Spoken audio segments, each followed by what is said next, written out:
Let's get this going. All right, guys, what's going on? Not gonna lie, I'm super excited about this one. We're doing an overall just walk around of my rig, my overlanding, bug out, shit hits the fan, whatever you want to call it, rig. And so this is my new, well, it's not new, this is my FJ Cruiser. It's a 2008, it's got 195,000 miles on it, and I picked it up for $16,500. I'm pretty happy with it overall. Basically how it came was bone stock, except for it had kind of this light bar set up here, and then a bigger light bar on the bottom OEM bumper, and that was basically all that had been done to it. I've been in the market, I've been looking around I was looking at trucks, I was looking at Tacomas, Colorados, Frontiers, and I wasn't happy with what I was finding when it came to price, mileage, all that kind of thing. I didn't want to drop 30K on a car and call it a day.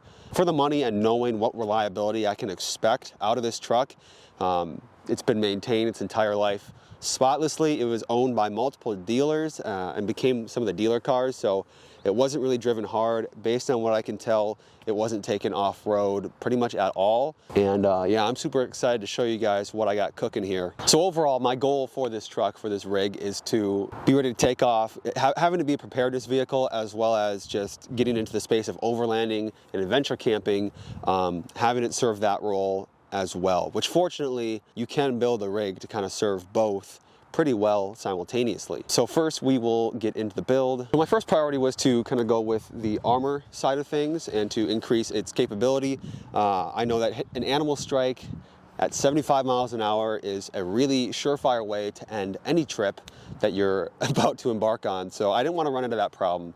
And especially now it being deer season in Minnesota, I decided to throw in a steel bumper. This is the Tiger Auto steel front bumper. It was about $650 on Amazon. It's been great. I've seen mixed reviews on it. Some people saying that the gauge of steel won't be all that great, but I'm not really looking for this to do anything except protect the vehicle front from an animal, or if I am on a trail or something and things get a little weird. And additionally, I like the extra clearance that a aftermarket bumper gives you.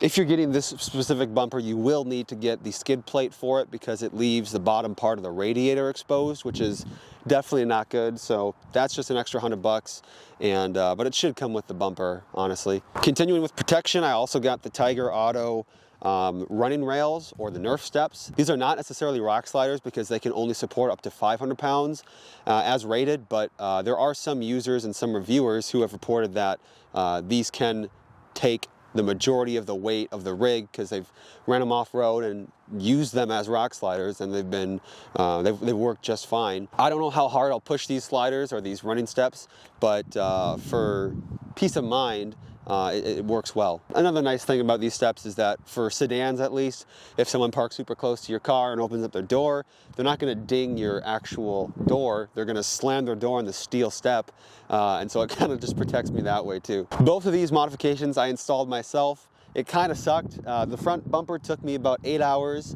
and the side steps took me about 3 hours.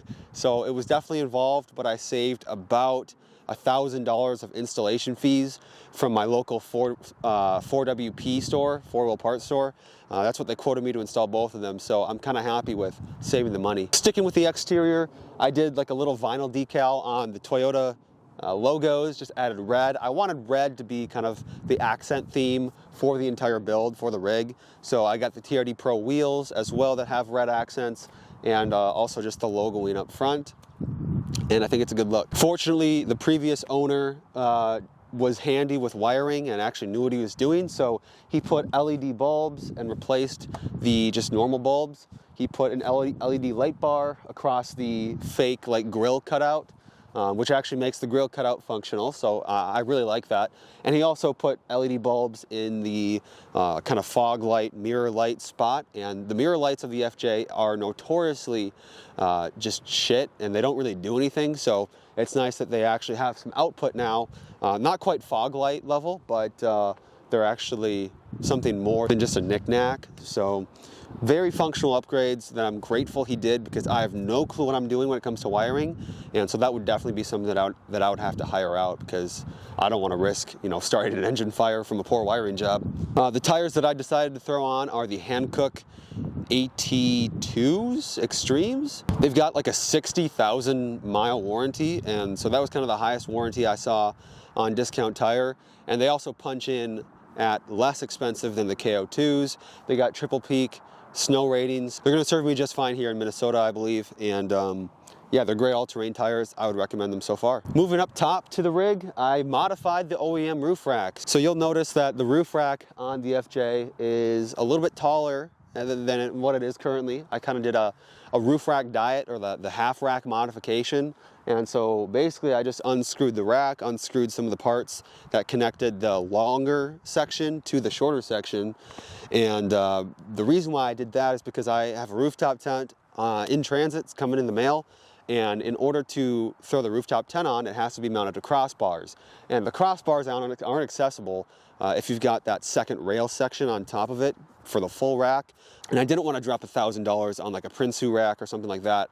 I might have to, because the half rack might not be big enough or long enough to support the entire rooftop tent. We're gonna find out, and I'll update you guys. If I can save $1,000, I would love to. So I just did the half rack modification. It's got 3 crossbars for me to mount a rooftop tent on, hopefully. And because of how low to the actual roof of the car it is, it should allow me to still fit inside of my parking garage, even with a rooftop tent on. Now the last modification, or the last, I guess, outfitting that I did to the exterior of the car is going to be the recovery boards, as well as the fuel tank on the back of the truck. I just took ratcheting straps and strapped both of those on, weaving through the wheel. And I'm hoping to upgrade the gas tank to like a Rotopax. And I'm happy with these kind of cheapo $70 recovery boards. If I had the $350 Max Tracks, I probably wouldn't mount them on the exterior of the truck, and just because of theft. And so if I lose these, if someone steals them, I'm not going to be butthurt about it. It's going to be whatever. All right, I'll take you guys with me for the interior. First off, I replaced the steering wheel cover. This is basically a sew-on leather cover. The FJ steering wheels are notorious for getting absolutely chewed up as far as texture goes, and not lasting all that long. So this was kind of a well-needed improvement, especially since I got my hands on the wheel 4 hours at a time doing trips. And doing, camping trips. So that was important to me. Another also very, very cool upgrade is, I'll show you guys this. It's gonna be this Rexing M3 dash camera kit. And so the FJ Cruiser visibility is notoriously shite. And so this allows me to get a backup camera in the rear to increase visibility, as well as have an in-cabin camera, and it has a dash cam that points out that way too, and it records all 3 at the same time. So if I justifiably have to use my firearm in the car, I'm gonna have footage of, me doing whatever I need to de-escalate the situation, hopefully. And then also I'll have angles of whoever the aggressor is, if they're at the front or the rear of the vehicle.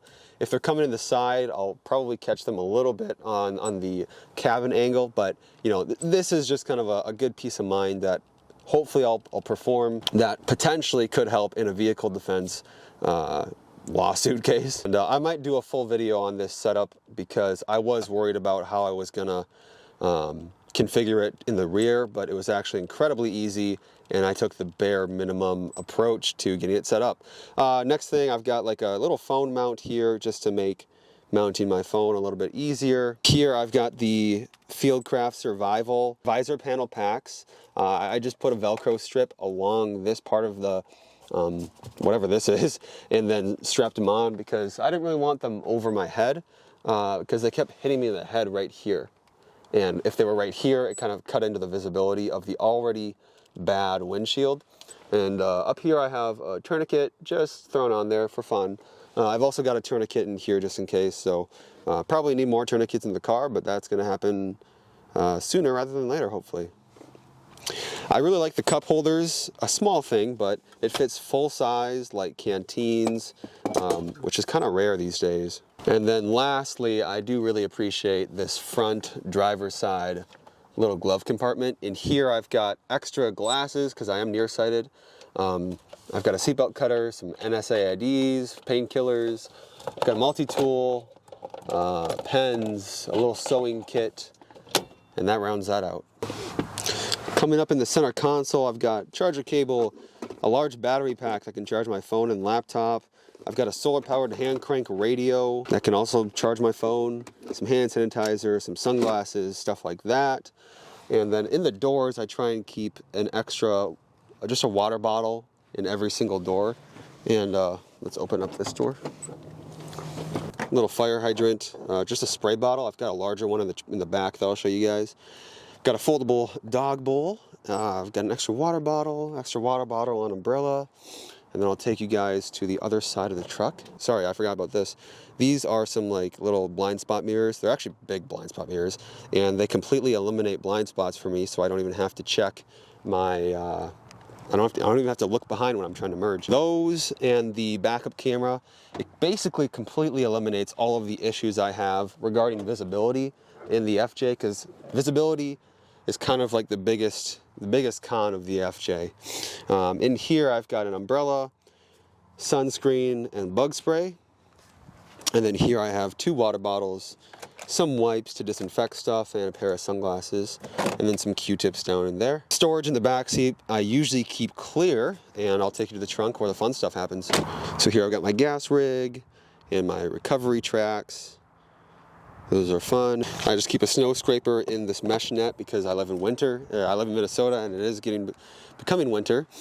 Here's my backup camera that I just screwed in, and I've got a little shackle hitch there as well. In this secret compartment, I've got more water bottles that will probably come tumbling out.